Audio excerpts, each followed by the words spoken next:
The assassination of Nobunaga sets up the introduction of the second great unifier, who is actually not one of Nobunaga's sons, who could have continued to expand the Oda realm, but one of Nobunaga's retainers, Toyotomi Hideyoshi. He was one of Oda Nobunaga's most trusted retainers, and he wasted no time in turning the assassination of his lord by a third party to his advantage. He immediately puts the word out that he's going to avenge Nobunaga, gathers Oda forces to him, and marches a short distance from where he was to north of Kyoto, where Mitsuhide was holed up. And he basically defeats Mitsuhide. He, that is Hideyoshi, outmaneuvers Oda's sons, and the Oda clan becomes over a relatively quick period of time, becomes a relatively minor player in events once again.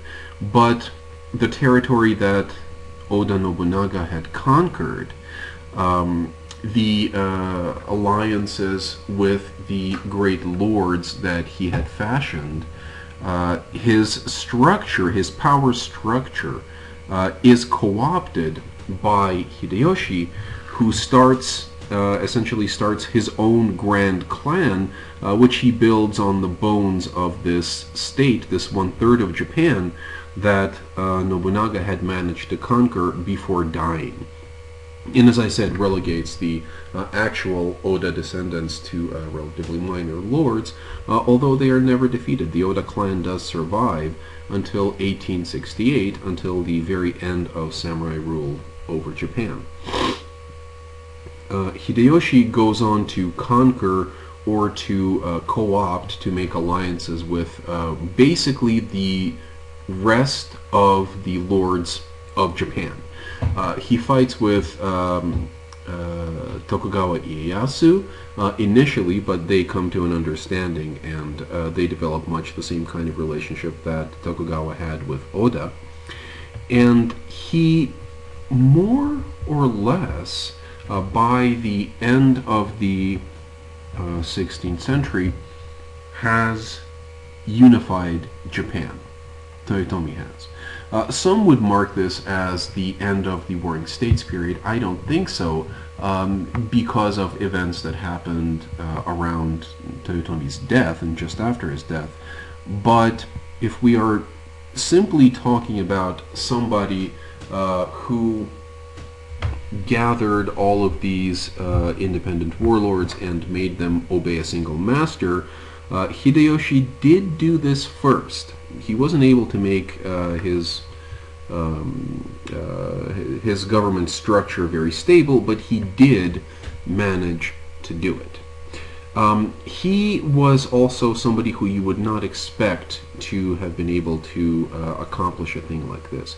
He was actually born a peasant. He is by far the lowest of the Japanese leader with the lowest social origin so far. He started off as a peasant. He didn't even have a last name, and later he attached himself as a foot soldier to the army of Oda Nobunaga, showed aptitude, and rose through the ranks, eventually adopting several different last names. In Japan, you did often change your last name when something great happened to you. So he was Hashiba, then he was Kinoshita, and finally, when he had achieved the pinnacle of his power, he changed his name once again to Toyotomi, the bountiful minister, as he wanted to be remembered. He created a completely fictitious lineage for himself, which became ever more elaborate until he literally, or some of his paid biographers basically, were claiming that he had actually descended from a goddess as well. Apparently the wheel of the sun entered the womb of his mother, and she was related to the emperor anyway through some long forgotten link, and out comes Hideyoshi. Nothing could be further from the truth. This guy had been born a peasant and had become a warrior, and that was something that he wanted to make absolutely sure no one else could do, not after him. He was kind of going to pull up the ladder behind him, so to speak. So he wants to end the fighting of the Warring States period, but also end the social dislocation, this atmosphere of Gekokujo, the high overthrowing the low, that got him into power in the first place. So he takes a few steps to limit social mobility. He issues a famous edict, and I've seen a copy of this, a real copy of this, called the Sword Hunt Edict, which more or less says all of those people who are not warriors, all of these peasants who have been arming yourselves to fight each other, you are now going to have to give up your weapons, and we're going to melt it down. All of these weapons, we're going to melt them down into a big statue of the Buddha. This was apparently done. He was not able, certainly no one would ever be able to confiscate all of the weapons, far from it, but he did, through this edict, go a long way towards removing a great number of swords, spears, guns, etc., from the hands of ordinary villagers, and in doing so certainly lessened the possibility of open rebellion, but also just increase the role of the local samurai, who were now the ones in the villages with the weapons, who could really lord it over the peasants in ways that they couldn't if the peasants had been better armed. And then later on in Japanese history, there were certain arrangements made by which peasants could carry arms. Local daimyo were free in many ways during the later Edo period to set the bounds of their interactions with their peasants, which included sometimes giving the peasants the right to bear arms under certain circumstances. But Hideyoshi was in general not a fan of this and sought to limit it. He also issued edicts that froze people in their status groups. A peasant could no longer be anything but a peasant. A merchant could no longer be anything but a merchant. A warrior anything but a warrior. Courtiers, etc., etc., etc. Once again, this does not mean that this practice ended, that social mobility came to a screeching halt. And once again, during the later Edo period, and increasingly as the Edo period wore on, there were circumstances by which people could buy samurai status, for example, but this was now, this idea of social mobility was now kind of on the books, so to speak, as something that is not a good idea, that Hideyoshi was opposed, and something that formally, as long as he lived, was not going to be allowed to happen. So he tried, Hideyoshi did, to kind of freeze social status, and in so doing foreclose the possibility of future social conflict between classes. He also instituted cadastral surveys to increase his control of the countryside. These are essentially surveys of productivity of local land, and they were expressed in how many koku of rice a certain unit of land was supposed to produce. A koku is a unit of volume. It's essentially akin to the volume contained in a modern 50-liter beer keg. Imagine that filled with rice. That was a unit of agricultural productivity, and even land that did not grow rice, that grew wheat or barley or whatever, was thought to have a productive capability equivalent to however many fractions of a koku, or however many koku. And so agricultural productivity was now expressed in this way, and these surveys went a long way towards standardizing the way that wealth was recorded in the Japanese archipelago, and in helping Hideyoshi mint money, to understand how the economy of the country was working, and to integrate it better into a coherent whole, and of course to benefit from being able to do things like moving daimyo around. If you see that some daimyo whose loyalty you're not very sure of controls, say, 100,000 koku of productive land in a strategic area, well, what you can do is you can ensure your safety, for example, or try to ensure your safety by moving him farther away into a less strategic area, but compensate him by giving him 20,000 more koku of land for him to save face. So knowing how much the land produced was crucial if you wanted to set up your followers in positions of power. You rewarded people who were loyal to you.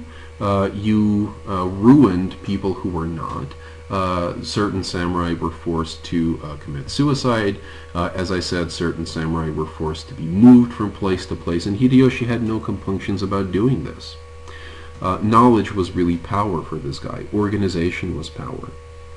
He also was very unhappy about certain events involving Christians, and certain tendencies. He was very clear that he understood very clearly that in many places, certainly many places in Asia, such as the Philippines, for example, priests came in and kind of softened the ground for European warriors and rulers to come in and establish their political domination over local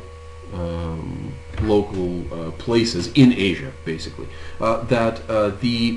The Christian missionaries were the thin end of the wedge of a European cultural invasion that would later turn into a political and military invasion.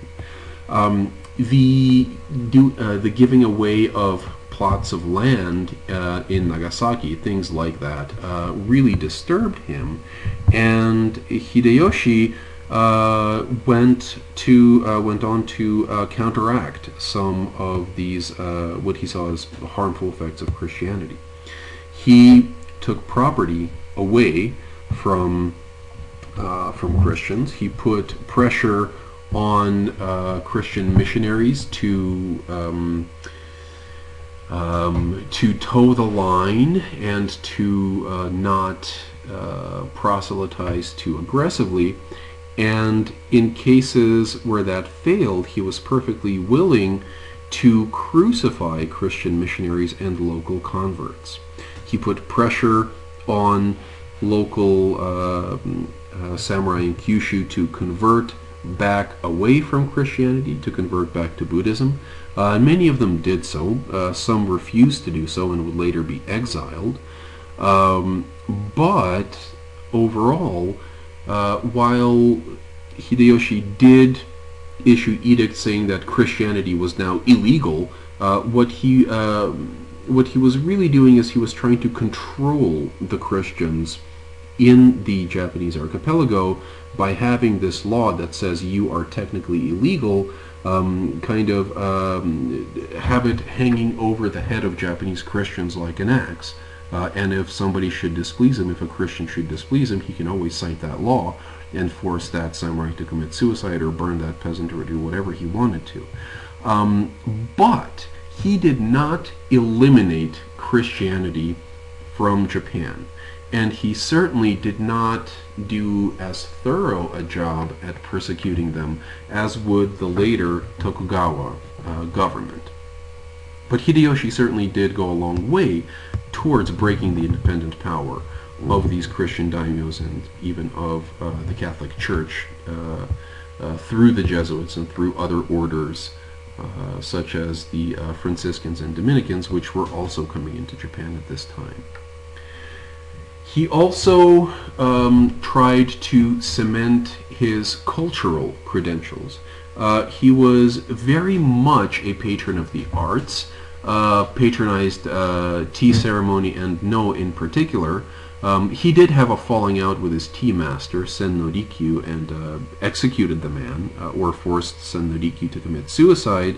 But he was still a great patron of the tea ceremony, and later on he also developed a strong interest in No and even performed it. He was very careful to cultivate the imperial family through a number of means. Certainly he bankrolled them. And he also got himself adopted into the Fujiwara clan, which was still around.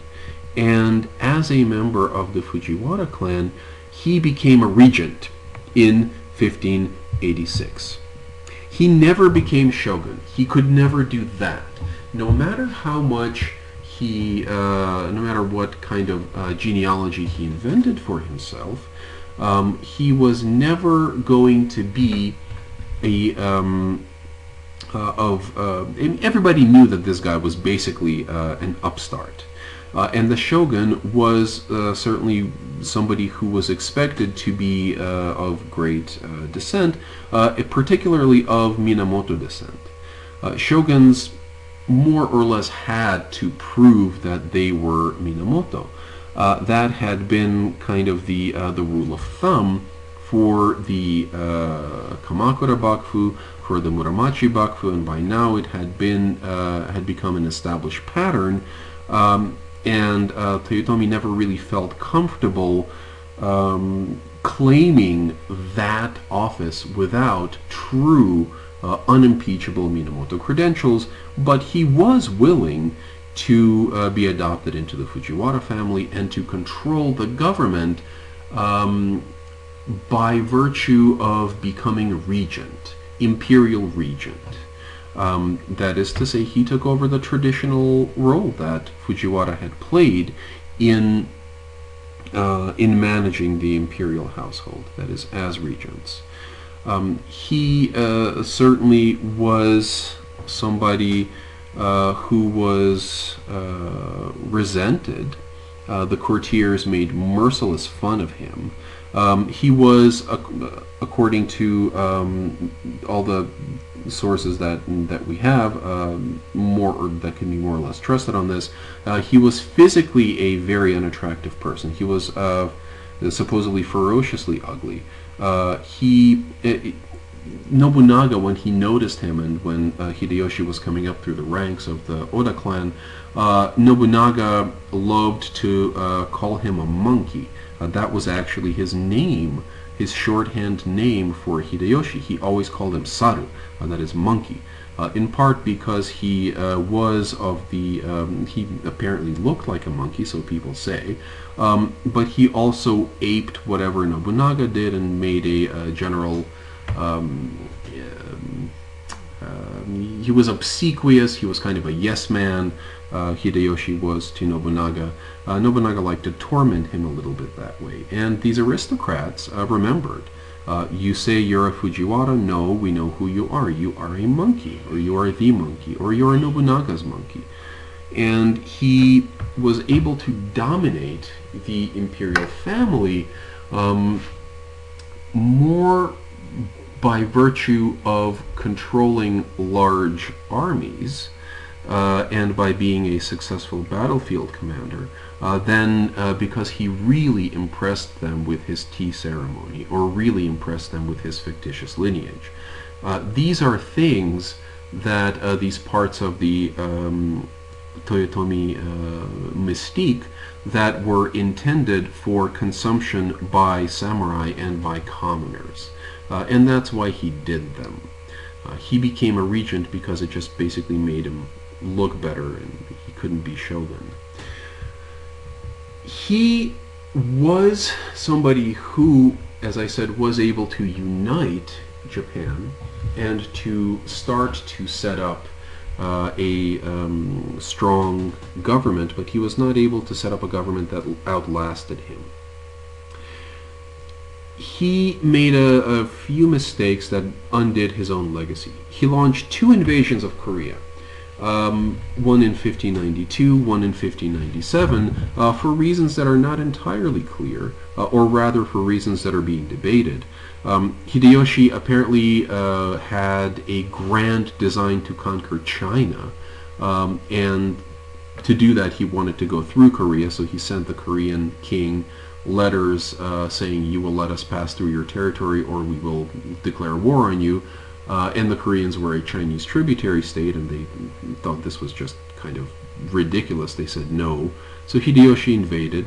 The first invasion achieved success initially, then was beaten back a little bit by the arrival of Chinese troops who came to help. And then in 1597, Hideyoshi sent reinforcements. Once again, the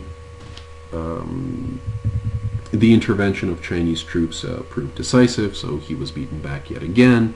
And he, like I said, it wasn't really clear why he did this. Did he really think he could conquer China? Maybe, maybe not. Was he just trying to use conquering China as an excuse to conquer Korea, which was what he was really after? Some historians think this is the case. I don't know. It is certainly true that by making a lot of these warlike samurai who with lots of years of battle experience, by giving them a task away from Japan, by having them go somewhere else to fight, Hideyoshi was at least removing them from Japan and trying to reward them for their loyal service in a way that, for example, the Hojo had not been able to do after the Mongol invasions. And that's part of why they fell from power. Hideyoshi basically liked everybody to follow his orders, and as long as the samurai were focused on other enemies, perhaps he was counting on the fact that they would loot and plunder all of Korea in order to satisfy them themselves, and they did loot and plunder all of Korea. But these invasions never achieved any kind of permanent military success, and they were deeply unpopular in Japan among samurai as well, who basically saw them as throwing their troops in a meat grinder. No real great success there, and these invasions were still, or the invasion of Korea was still going on when Hideyoshi died. Hideyoshi was also not able to provide a strong heir. He had a son who had died, and then had for a long time had no children. So he appointed a nephew of his to be his heir, and then unexpectedly, towards the end of Hideyoshi's life, another son was born to him, who was named Hideyori. But now Hideyoshi had this nephew who had been appointed heir. He forced the nephew to commit suicide, and now Hideyoshi's heir was a toddler. Now Hideyoshi's heir was Hideyori, and Hideyoshi's health was failing. This was at the very, very end excuse me, of the 16th century, the late 1590s, and Hideyoshi eventually did die while Hideyori was just a small child. And he set up a regency council. He set up a council of powerful samurai to rule by basically by respecting the right of Hideyori to take over the government of Japan when he became of age. So this coalition of a handful of very powerful samurai lords was supposed to be broken up into two halves, and then these two halves would be forced to negotiate with each other, and the end result should have been something almost approaching a parliament. Terrible word for it, but maybe a collection of samurai sharing their views, coming to compromises, and ruling on behalf of a minor who would then take over. Needless to say, this arrangement fell apart. The council soon divided into two factions. It was supposed to be divided into the lower council and the upper council. Nobody really paid attention to this. They divided into two factions instead. One faction was led by a courtier who had turned warrior, Ishida Mitsunari, who was, by all accounts, somebody who was not very popular. He made a number of mistakes. He treated some important samurai with cruelty, with haughtiness. He talked down to them. He was not able to build coalitions very well, but he did have the support of some key samurai, and he was very much building on the success of the Toyotomi in order to establish his own political power. In some ways, he tried to do with the Toyotomi Empire the same thing that Hideyoshi had succeeded in doing with the Oda Empire. And there was another faction led by Tokugawa Ieyasu, who was a proven warrior, who was already a man of advanced years at this time, had a lot of experience, was a very good, very shrewd negotiator, and somebody who wanted to exert power in his own right, but perhaps through the manipulation of young Hideyori as a puppet.